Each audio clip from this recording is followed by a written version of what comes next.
दोस्तों, कैसे हैं आप? आज की हमारी कहानी है गृहस्थी। शाम की आरती का समय हो चुका था। विमला जी और उनके पति मनोज जी ने घर में दिया बाती किया और फिर संध्या आरती के लिए मंदिर चले गए, जो कि घर के पास ही था। घर जाने से पहले घर की बहू रीता को आवाज लगा गए कि हम मंदिर जाकर आ रहे हैं, लेकिन रीता अपने कमरे से निकलकर बाहर नहीं आई। वो अक्सर ऐसा ही करती थी। शायद इसीलिए विमला जी और मनोज जी ने घर का दरवाजा बंद किया और अपने 2 साल के पोते अमन को लेकर दोनों वहां से रवाना हो गए। जब दोनों लौटकर वापस आए, तब तक बेटा दीपक भी घर पर आ चुका था। उसे देखते ही मनोज जी खुशी खुशी प्रसाद लेकर उसकी तरफ बढ़े। अरे बेटा, तू आ गया, ले प्रसाद खा। आज तो मंदिर में बहुत ही सुंदर झांकी सजी थी। अमन तो देखते ही खुश हो गया। तू और बहू भी जाकर देखा, लेकिन दीपक ने प्रसाद न लेकर चिल्लाना शुरू कर दिया। पापा, कब तक चलेगा ये सब? आप लोगों को घर की शांति रास नहीं आती ना? अब मैं ऑफिस में काम करूं या फिर आप लोगों के घर के मैटर सॉल्व करता फिरूं? उसकी बात सुनकर जैसे मनोज जी को जोरदार झटका लगा। वो चुपचाप जड़वत ही वहीं खड़े रहे। तब विमला जी बोली, अरे बात क्या हुई है वो तो बता, क्यों चिल्ला रहा है? अच्छा, नाटक तो आप ऐसे कर रही हैं जैसे आपको कुछ पता ही नहीं है। कब तक मैं आप लोगों का बोझ अपने सिर पर ढोती रहूं? नौकरानी बनाकर रख दिया है मुझे। आप अलग क्यों नहीं हो जाती? कम से कम हम तो आजादी से जिंदगी जिए। खुद की जिंदगी तो जी ली, अब शांति से हमें तो रहने दो। दीपक के बोलने से पहले ही रीता बीच में बोल पड़ी। उसकी बात सुनकर विमला जी हैरानी से पूछने लगी, बेटा, मुझे तो अभी भी समझ नहीं आ रहा कि तू किस बात से नाराज है, और हमने ऐसे कौन सा टोका टाकी की है तुझ पर जिससे तेरी आजादी पर खलल पड़ गया? विमला जी ने कहा तो रीता ने दीपक की तरफ पलटकर कहा, देख लो अपनी माँ का नाटक। आपको तो यही लगता है कि ये मुझ पर टोका टाकी नहीं करती हैं। अरे सुबह सिर्फ इतनी सी बात थी कि मैं दाल चावल बना रही थी, बहुत दिनों से खाने की इच्छा कर रही थी, लेकिन तुम्हारी माँ ने मुझे बनाने तक नहीं दिए। अब बताओ, क्या मैं अपनी मर्जी से दाल चावल बनाकर भी नहीं खा सकती? यही औकात है मेरी इस घर में? कहती कहती रीता आंखों में आंसू भर लाई, जिसे देखकर दीपक और भड़क भड़क गया। माँ, बहू को बेटी नहीं समझती हो तो बहू तो समझो, आखिर वो भी इंसान है। अरे एक दाल चावल की क्या औकात जो आपने इतनी सी बात पर इसका दिल दुखा दिया। मेरी कमाई का क्या फायदा अगर मेरी ही पत्नी दाल चावल के लिए तरस रही है तो? दीपक की बात सुनकर विमला जी ने इतना ही कहा, मैंने बहू को दाल चावल बनाने के लिए मना नहीं किया था। मैंने सिर्फ ये कहा था कि बहू हमारे लिए रोटी बना लेना, क्योंकि हमें चावल पचते नहीं है। हाँ तो इसका तो यही मतलब है ना कि आप मुझे रोटी बनाने के लिए कह रही हैं, चावल नहीं। बहू, बात का क्यों बतंगड़ बना रही हो? मतलब तो तुमने अपनी मर्जी से निकाला है। अब की बार मनोज जी ने कहा, पापा, आप बीच में मत बोलिए, अभी मैं आपसे बात नहीं कर रहा हूँ। दीपक ने उन्हें चुप कराने की कोशिश की तो मनोज जी ने पलटकर कहा, क्यों ना बोलूं? जब तुम अपनी पत्नी के लिए बोल रहे हो तो मैं भी अपनी पत्नी के लिए बोलूंगा। तो फिर ठीक है पापा, आप अपने ईगो के साथ खुश रहिए, हमें अपनी आजादी के साथ खुश रहने दीजिए। हमें नहीं रहना आपके साथ, हम अलग हो जाएंगे। दीपक ने दो टूक जवाब दिया, ठीक है, तुम अलग होना चाहते हो तो अलग हो जाओ। क्या हमें समझ नहीं आ रहा कि आए दिन छोटी छोटी बातों पर जो बतंगड़ हो रहा है घर में, वो किस लिए हो रहा है? कहकर मनोज जी अपने कमरे में आ गए। पीछे पीछे विमला जी समझाने के लिए कमरे में आई तो मनोज जी ने उन्हें चुप रहने का इशारा किया। विमला, अपनी माँ की ममता से उठकर देखो। तुम्हें समझ नहीं आ रहा कि रोज रोज छोटी छोटी बातों पर बतंगड़ क्यों बन रहा है? घर में तमाशा होता है। क्यों नहीं समझती कि वो लोग तो हम लोगों के साथ रहना ही नहीं चाहते, और सबसे बड़ी बात, उन्हें यह गलत फहमी है कि हम लोग उनके साथ रहते हैं तो हमारा खर्चा वो लोग उठा रहे हैं। आखिर मनोज जी के कहने पर विमला जी भी चुप हो गई। आखिर कुछ दिनों से यही सब तो हो रहा था घर में। कल घर में मटर पनीर की सब्जी बनी थी तो रीता ने विमला जी और मनोज जी को खाना परोसा।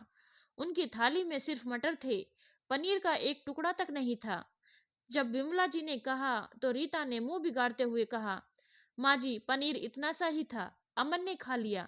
तब भी विमला जी चुप हो गई। अब क्या इतना भी उन्हें समझ नहीं आता कि एक 2 साल का बच्चा जो कि खाना अभी खुद से नहीं खाता, अकेले ही 250 ग्राम पनीर खा सकता है क्या? वो कभी सब्जी में डला हुआ। और भी ऐसी कई सारी छोटी छोटी बातें जो अक्सर घर में होने लगी थी। विमला जी और मनोज जी को समझ में आ रहा था कि आखिर दोनों क्या चाहते हैं, पर फिर भी दोनों चुप थे। लेकिन आज तो दीपक ने मुंह पर बोल दिया। खैर, दूसरे दिन ही दीपक और रीता ने अपना सारा सामान ऊपर वाले माले में शिफ्ट कर लिया। दोनों के ही माथे पर कोई सिकन तक नहीं थी, बल्कि चेहरे पर सुकून था, जैसे उनकी मन की मुराद पूरी हो गई हो। उस समय हैरान परेशान बस घर में कोई था, तो वो थी विमला जी, जो उन्हें रोकने की पूरी कोशिश कर रही थी। पर कोई रोकना चाहे तो रुके ना। जिसके मन की मनसा पूरी हो, वो भला क्यों रुके। विमला जी ने बड़ी उम्मीद से मनोज जी की तरफ देखा कि वो बच्चों को रोक लेंगे, लेकिन वो तटस्थ खड़े रहे। अब तो रीता और दीपक की मौज ही मौज थी। लेट तक सोना, मन हुआ तो घर पर खाना बनाया, नहीं तो बाहर से मंगा लेना। कुछ दिन तो जैसे तैसे ऐशो और आराम में बीते। यहाँ तक कि अमन को अपने मायके छोड़कर आए दिन शॉपिंग करना, बाहर घूम कर आना, बाहर ही खाना खाकर आना। कुछ दिन तो ये सब अच्छा लगा, लेकिन लोग भूल जाते हैं कि रहना तो धरती पर ही है। हर इंसान की अपनी एक सीमा होती है। जैसे ही 15-20 दिन बीते, रीता के मायके में उसकी भाभी ने साफ कह दिया कि रोज रोज बच्चे को यहाँ छोड़कर ना जाया करें। हमें भी बहुत से काम होते हैं। इतना ही घूमने फिरने का शौक है तो बच्चों को अपने साथ लेकर ही घूमा फिरा करो। यहाँ तक कि ऑफिस लेट पहुंचने के कारण और आए दिन छुट्टी लेने के कारण भी दीपक को ऑफिस में अच्छी खासी डांट पड़ चुकी थी। अब जाकर आटे दाल का भाव पता चल रहा था। कभी सिलेंडर, तो कभी बिजली का बिल, कभी सब्जियां, तो कभी घर का राशन। छोटे बच्चे के साथ आए दिन के खर्चे। दिन में ही दोनों को तारे नजर आने लगे थे। आए दिन दोनों में चिक चिक शुरू हो गई। पहले तो मनोज जी का अधिकतर घर का खर्चा उठा लेते थे, तो अपने पास से होती सेविंग को देखकर दोनों को लगता था कि हम सब खर्चा उठा सकते हैं। लेकिन अब असलियत पता चल रही थी। अभी दोनों चिक चिक करके मुंह फुलाकर बैठे ही थे कि इतने में विमला जी ने दरवाजा खटखटाया। दीपक ने जाकर दरवाजा खोला तो विमला जी को खड़ी देखकर हैरान रह गया। इससे पहले कि वो कुछ बोलता, विमला जी ने बिजली का बिल निकाल कर उसे देते हुए कहा, बेटा ये बिजली का बिल आया है, इसे जमा करवा देना। कहकर वो वापस नीचे आ गई। ये क्या, 5,000 का बिल? 5,000 का नाम सुनते ही रीता भी खड़ी हो गई। अब दीपक और रीता भी नीचे आ गए और आते ही रीता बोली, ये क्या पापा जी, आपने ये बिजली का बिल हमारे पास क्यों पहुंचा दिया? हम क्यों आपका बिल भरेंगे? उसकी बात सुनकर मनोज जी बोले, देखो बहू, हमारे हिस्से का बिल हम तो दे रहे हैं, ये तो तुम्हारे हिस्से का बिल है। तुम शायद भूल रही हो कि दोनों माले के मीटर अलग अलग हैं।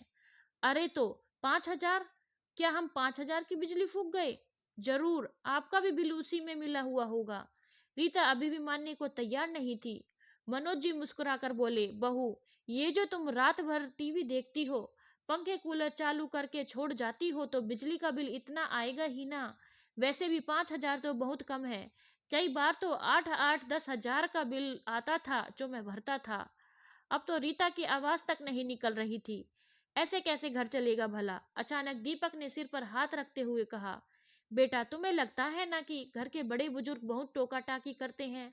असल में वो लोग होते ही है तुम लोगों की चीजों से बच जाते थे।